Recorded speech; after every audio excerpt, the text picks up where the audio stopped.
Bayangkan sebuah kerajaan yang pernah menguasai hampir seluruh Nusantara, bahkan menjangkau wilayah semenanjung Melayu dan sebagian Filipina. Majapahit bukan sekadar kerajaan.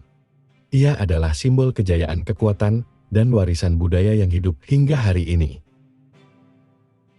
Tapi, bagaimana semuanya bermula? Siapa pendirinya?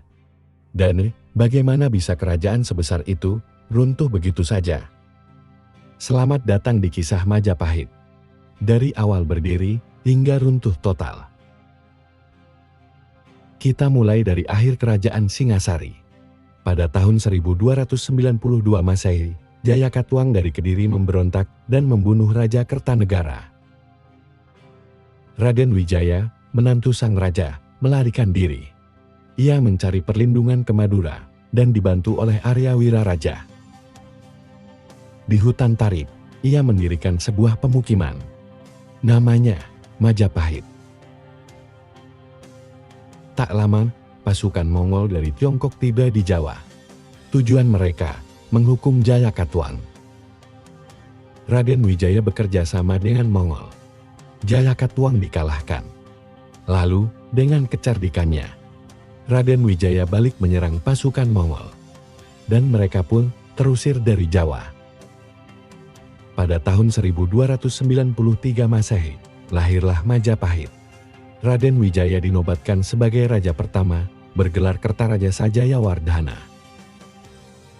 Namun, awal pemerintahannya Raden Wijaya tak mudah. Pemberontakan demi pemberontakan muncul, bahkan dari orang-orang terdekatnya. Tapi, satu persatu berhasil dipadamkan. Kerajaan Majapahit semakin kuat. Dan fondasi kejayaan pun mulai dibangun.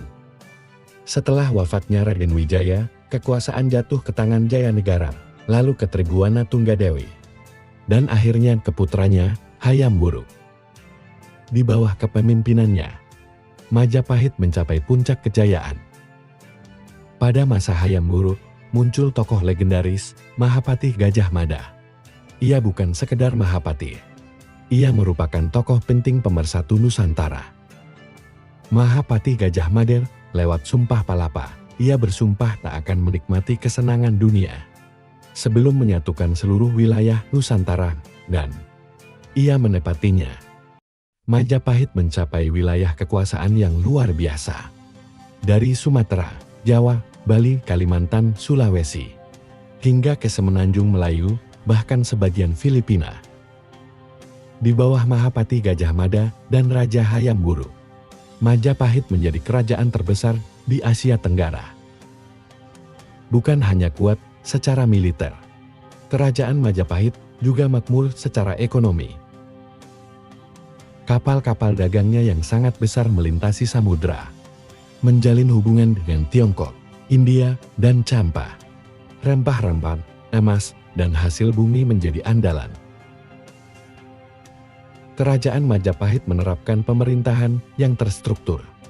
Raja di pusat kekuasaan, dibantu Mahapati, Dewan Kerajaan, dan para pejabat. Semua itu tercatat dalam Kitab Negara Kertagama, karya Empu Prapanca. Dokumen sejarah yang luar biasa lengkap pada zamannya. Di Majapahit, budaya tumbuh subur. Dari budaya yang sangat toleran, terdapat Kitab Arjuna Wiwaha, Kakawin Sutasoma, Negara Kertagama, adalah mahakarya sastra Nusantara. Dan dari Kitab Sutasoma, lahirlah semboyan yang kita kenal hari ini, atau menjadi pondasi bangsa Indonesia saat ini. Bhinneka Tunggal Ika, sehingga agama Hindu dan Buddha hidup berdampingan. Tak ada pemaksaan, yang ada toleransi dan harmoni. Inilah ciri khas Majapahit. Masyarakat multikultural dalam satu tatanan yang rukun. Namun, tak ada kejayaan dan kekuasaan yang abadi. Setelah wafatnya Hayam Wuruk, Majapahit mulai diguncang konflik internal yang sangat krusial. Semua anak ingin menjadi raja, yang mengakibatkan terjadinya perang Parigret pun meletus antara Wikramawardhana dan Bere Wirabhumi. Majapahit mulai retak dari dalam. Sementara itu, dunia lain sedang berubah. Islam mulai menyebar di pesisir Jawa Utara. Pelabuhan seperti Demak dan Gresik berkembang pesat. Majapahit yang agraris perlahan kalah saing dengan pusat dagang maritim Muslim yang dinamis. Ulama dan saudagar mendirikan kekuasaan baru, Kesultanan Demak. Wilayah pesisir pun mulai beralih keyakinan dan kekuasaan. Kerajaan Majapahit pun mulai semakin terdesak. Wibawanya memudar secara perlahan, tapi pasti. Rakyatnya satu persatu, bahkan berbondong-bondong, mulai berpaling. Krisis yang berkepanjangan. Bangsawan saling berebut kekuasaan. Rakyat sangat menderita.